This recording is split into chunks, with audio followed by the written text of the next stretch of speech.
সিলেটে চিনি ছিনতাই করে নিয়ে যাওয়ার সময় ছাত্রলীগ ও ছাত্রদলের ৫ নেতা ও ২ চোরাকারবারিকে আটক করেছে পুলিশ। শুক্রবার ১৪ জুন তাদেরকে আদালতে নেওয়া হয়। এয়ারপোর্ট থানার ভারপ্রাপ্ত কর্মকর্তা মোহাম্মদ নুনু মিয়া বিষয়টি নিশ্চিত করেছেন। এর আগে বৃহস্পতিবার রাতে সিলেট কোম্পানিগঞ্জ সড়কের অ্যাডভেঞ্চার ওয়ার্ল্ড পার্কের সামনে থেকে তাদেরকে আটক করা হয়।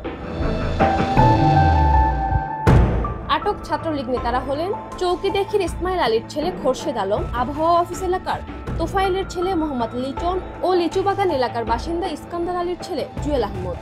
ছাত্রদল নেতারা হলেন নগরের খাসদবির মৃত আব্দুর রহমানের ছেলে ইস্তিয়াক রহমান রাজু ও চৌকিদেখি এলাকার মাহমুদ আহমেদের ছেলে ফাহাদ আহমদ। পুলিশ জানায় সিএনজি চালিত অটোরিকশা যোগে কোম্পানিগঞ্জ এক ব্যবসায়ী সিলেট নগরীতে যাচ্ছিলেন। এ সময় ছাত্রদল নেতা ইস্তিয়াক রহমান রাজু ও ছাত্রলীগের ৪ নেতা মিলে চিনি ছিনতাই করে। পরে ছিনতাইকৃত চিনি সিএনজি চালিত অটোরিকশা করে নিয়ে যাওয়ার সময় এয়ারপোর্ট থানার টহল পুলিশ তাদের আটক করে।